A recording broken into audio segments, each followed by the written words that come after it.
Funding for this program was made possible by the Corporation for Public Broadcasting and by annual financial support from viewers like you. This is PBS.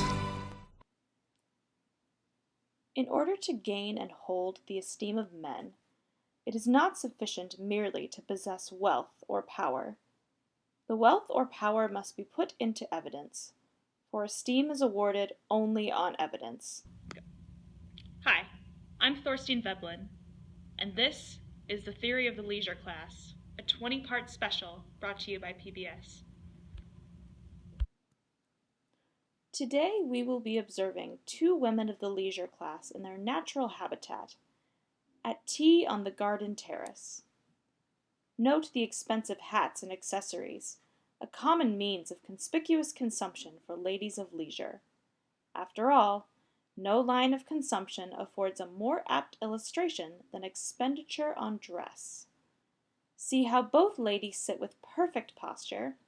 The spine is in alignment, the back is not touching the seat, and the legs are tucked under and never crossed, an obvious mark of finishing school training.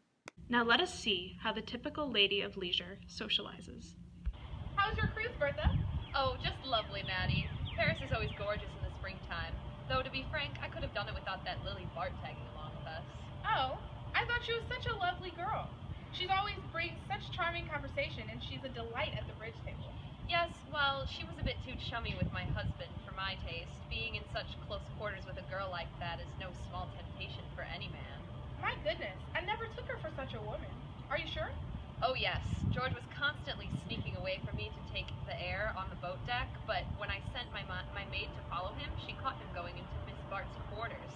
No doubt she was using him to help pay off her extravagant bridge debts and clothing bills. Why, at this rate, she may even need to take up a job. Well, my word. And I'm scheduled to have lunch with her tomorrow.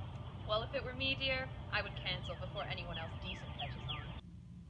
As you can see, though wealth is of primary importance when entering into the leisure class, reputation remains a major contributing factor. Poor Lily Bart has already been cast out of the leisure class, and if Maddie isn't careful, she may be dragged down with her. After all, if there is no one to observe one's conspicuous consumption, what is the point of doing so? Furthermore, the leisure class woman's place is to be the chief ornament of the household and not to earn a livelihood. That is exclusively the man's sphere. Earning a wage like Lily is forced to do is almost vulgar to ladies like Maddie and Bertha. Now, we shall observe the ladies in another common social setting, the tableaus. Tableaux vivants, or living pictures, have been, and will always continue to be, a favorite kind of entertainment. Performers are put in costumes and backgrounds which closely imitate famous paintings and works of art, and are observed as a fun and fashionable activity for the leisure class. The performers must do their very best to replicate the exact expressions and posture of the characters they portray. Note that great attention must be paid to costuming and coloring, or the audience will not be impressed.